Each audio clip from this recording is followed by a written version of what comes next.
আসসালামু আলাইকুম রহমতুল্লাহ। কেমন আছেন সবাই? আশা করি ভালো আছেন। আপনাকে যদি জিজ্ঞেস করি আপনি লাস্ট কখন আজান শুনছেন, তাহলে আপনি হয়তো বলবেন যে আজকে ফজরের আজান শুনে আমার ঘুম ভাঙছে। বাংলাদেশের সব মানুষই ফজরের আজান শুনে, কেউ নামাজ পড়ে কেউ পড়ে না, সেটা ভিন্ন ব্যাপার, কিন্তু আজান সবাই শুনে। কিন্তু আমরা যারা পশ্চিমে আছি, যদি আপনি কাউকে জিজ্ঞেস করেন যে ভাই আপনি কতদিন আজান শোনেন না, অনেকে বলবে আমার মনে নাই। আমাকে হিসাব করে দেখতে হবে যে কবে আমি দেশ ছাড়ছি। যদি আমি ২০ বছর আগে দেশ ছেড়ে থাকি, তাহলে ২০ বছরে আমি আজান শুনি নাই। এই কথাটা আমি কেন বলতেছি, আজকে আমি আমার কিছু বাচ্চা আছে যাদেরকে আমি পড়াই। এটা আমার রুজির পেশা না, মানে এই কাজ করে আমার সংসার চলে এরকম না। বাট মাঝে মাঝে আমি আমার কাছে মনে হয় যে এখানকার ইটালিতে বসবাসরত মুসলিমদের সন্তান যারা, তাদের বিভিন্ন মসজিদে তাদেরকে পড়ানো হয়, অনেকে বাসায় যায় পড়ায়। তো আমি আহ, দুইটা বাচ্চাকে এখন পড়াই। ওদেরকে জিজ্ঞেস করলাম আমরা আজকে আজানের দোয়া শিখব। তো আমার ছোট ছাত্রী বলতেছে যে হুজুর আজান কি? তো আমি বললাম যে আজান আহ, এটা নামাজের আগে এটা বলা হয় কিছু ওয়ার্ড। তো ওর বড় ভাইকে জিজ্ঞেস করলাম তুমি আজান শোনো নাই? ও বলছে যে হ্যাঁ হুজুর, আমি মসজিদে আজান শুনছি। তো দেখেন, পশ্চিমে আসলে আমরা যারা আছি বাংলাদেশ থেকে বিগত ধরেন ৫ বছরে পশ্চিমে প্রায় মিলিয়ন মানুষ আসতেছে এবং এটা আসবে। আসাটা অস্বাভাবিক কিছু না, কারণ আপনার বাবা যখন আপনাকে খাবার দিবে না, তখন আপনি খাবারের সন্ধানে ঘর থেকে বের হবেন। বাংলাদেশ এমন একটা রাষ্ট্র, যে রাষ্ট্রের জন্মের পর থেকে কখনোই জনগণের লাইফকে উন্নত করার জন্য কোনো চেষ্টা করা হয়নি। বাংলাদেশ না, শুধু আমাদের উপমহাদেশের যে বড় বড় দেশগুলো আছে, বাংলাদেশ, পাকিস্তান, ইন্ডিয়া, বিশেষ করে ব্রিটিশ অধ্যুষিত যে এলাকাগুলি, এই এলাকাগুলিতে ওরা চলে যাওয়ার পর থেকে এই এলাকার শাসন ব্যবস্থা উন্নত হওয়ার পরিবর্তে আরও ডাউন হয়েছে। তো যার কারণে মানুষ খাবারের তাগিদে, জীবিকার তাগিদে, উন্নত জীবনের আশায় বাইরে চলে যায়। এবং বাংলাদেশে যে অভাব, নিরাপত্তার অভাব, সম্মানের অভাব, তারপরে হচ্ছে আপনার বিদ্যুতের অভাব, বিভিন্ন রকম অভাব আছেই। তো এগুলো থেকে বের হওয়ার জন্য তরুণরা বা একটু জীবন সম্পর্কে সচেতন মানুষরা বের হওয়ার চেষ্টা করে। এবং মানুষ কিন্তু এখন প্রথম দিকে বের হইতে চায় নাই। প্রথম দিকে ধরেন আজ থেকে ১৫-২০ বছর আগের ট্রেন্ড যেটা ছিল বাংলাদেশে, সেটা হলো ইউনিভার্সিটিতে ভর্তি হওয়ার পরে বিসিএস পড়াশোনা করা এবং একটা সরকারি ভালো চাকরির দিকে যাওয়ার চেষ্টা করা। কিন্তু পরে দেখা গেল এই রেসে বেশিরভাগ মানুষের জীবন নষ্ট হয়ে যায়। অর্থাৎ সরকারি চাকরির পিছনে দৌড়াইতে দৌড়াইতে ৩০ বছর হয়ে যায়। ৩০ বছর হয়ে গেলে পরে আপনি আর প্রতিষ্ঠিত হবেন কখন? মানে আপনি, প্রমাণ হইল এই বিষয়গুলোতে যারা দৌড়াদৌড়ি করছে তাদের ক্ষেত্রে যেটা হয়েছে, খুব সীমিত মানুষ চাকরির সুযোগ পাইছে, কারণ কোটা কম। আর বেশিরভাগ মানুষই এমন জিনিসের পেছনে সময় ব্যয় করছে যেখানে আসলে মানে সময় ব্যয় করার কারণে সে পরবর্তীতে অন্য কিছু করবে এই রকম সুযোগও বাংলাদেশে কিন্তু নাই। ফলে এখন যেটা তরুণরা, সচেতন তরুণরা ১৮-২০ বছর থেকেই বিদেশে যাওয়ার চেষ্টা করে, ইউরোপে যাওয়ার চেষ্টা করে, ইউনিভার্সিটিতে ট্রাই করে, বা কেউ ওয়ার্ক ভিসায় যায়।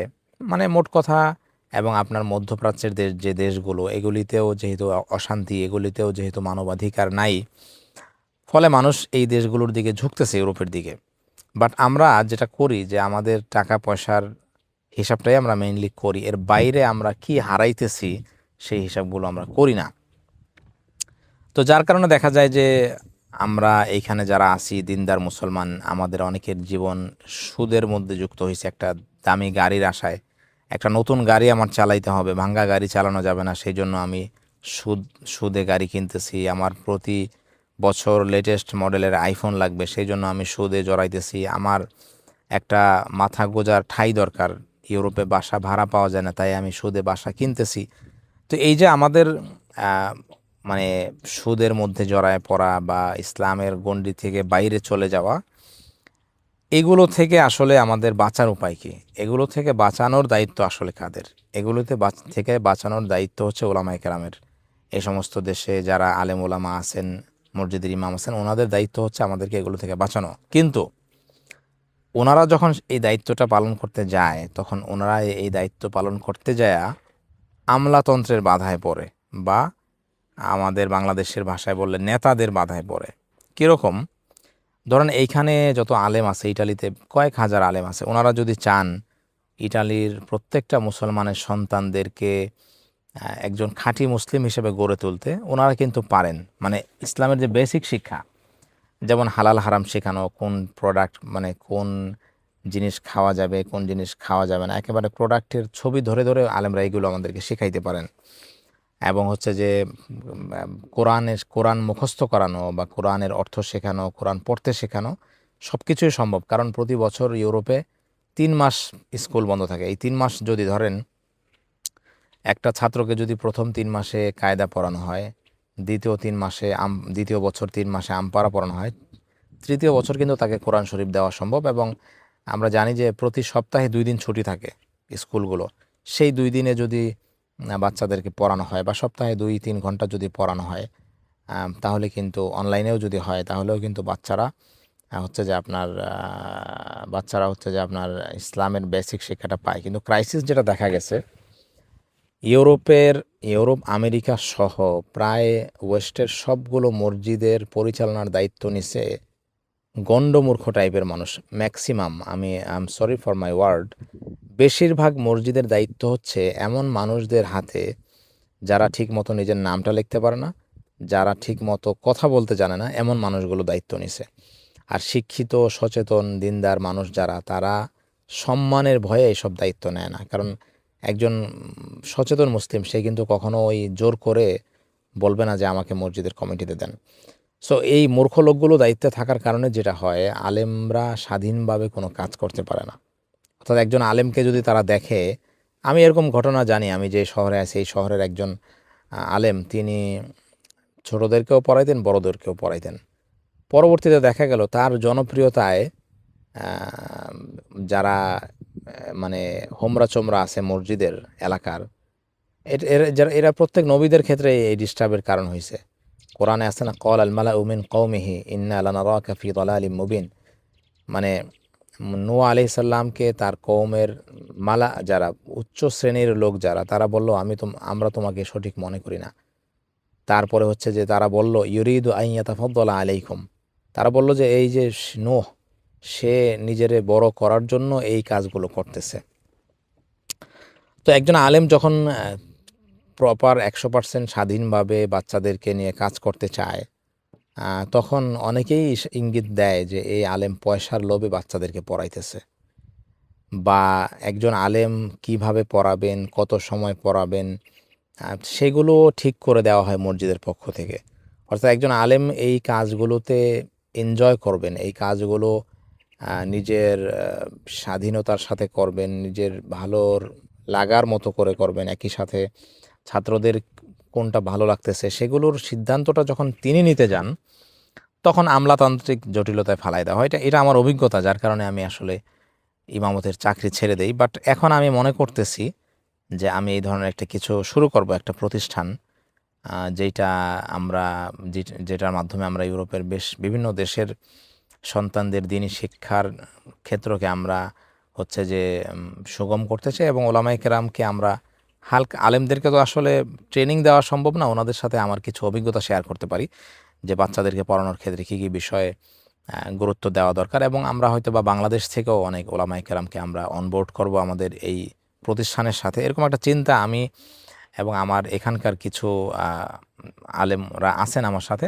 সো এটার জন্য আমি যেটা মনে করি, আমার যেটা করা দরকার, আমার নিজস্ব একটা জায়গা দরকার। এবং এই জায়গা আমি বেশ কয়েক বছর যাবৎ দেখতেছি, নিজস্ব একটা মাদ্রাসার জন্য জায়গা। কিন্তু সমস্যা হলো ইউরোপে উপযুক্ত জায়গা পাওয়া কঠিন। অনেক বড় বড় জায়গা পাওয়া যায় অল্প টাকায়, ধরেন বাংলাদেশি টাকা 1 কোটি টাকা হইলে বিশাল বড়, ধরেন কয়েক হাজার স্কোয়ার ফিটের জায়গা পাওয়া যায়, কিন্তু সেগুলো দেখা যায় শহরের বাইরে। তো যার কারণে আমি চাচ্ছি যে শহরের ভিতরে একটা জায়গা ছোট হইলেও, যেখান থেকে আমরা আমাদের ট্রেনিং, আমাদের কোর্সেস এবং আমাদের ডিজিটাল বোর্ডের মাধ্যমে শেখানোর ভিডিও করা বা অফলাইনে ছাত্রদেরকে সরাসরি পড়ানো, এই কাজগুলো আমরা করতে চাই।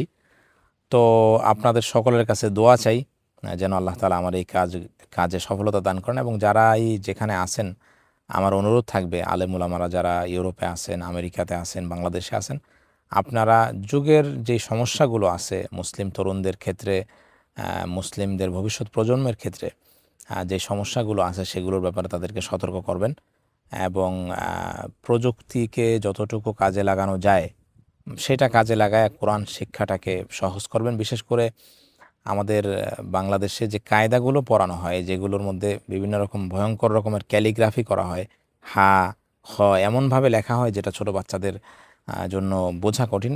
এই আমার কাছে মনে হয় যে বাংলাদেশের মেইন স্ট্রিম মাদ্রাসা যেগুলো আছে, কওমি মাদ্রাসা, সেখানের কায়দাগুলোর মান উন্নত করা উচিত। প্রাইভেট বিভিন্ন মাদ্রাসায় উন্নত মানের কায়দা পড়ানো হয়, বাট যদি ওই ছোট কায়দাগুলো বাদ দেওয়া যায়, নাদিয়ার কায়দাগুলো, বা নাদিয়া নিজেও যদি আরও উন্নত মানের ফন্ট নিজেরা লিখে যদি সহজ করে, তাহলে আমার কাছে মনে হয় ভালো হয়। তো আজকে এই পর্যন্তই। আসলে কথার উদ্দেশ্য ছিল যে পশ্চিমে এসে আমরা যা যা হারাইতেছি মানে সেগুলোকে তো পুরোপুরি উদ্ধার করা সম্ভব না, সেগুলো থেকে কিভাবে ক্ষতির পরিমাণটা কমায় আনা যায় এই ব্যাপারে একটা চিন্তা ভাবনা করা আর কি। তো ভালো থাকবেন। আল্লাহ হাফেজ। আসসালামু আলাইকুম রহমতুল্লাহ।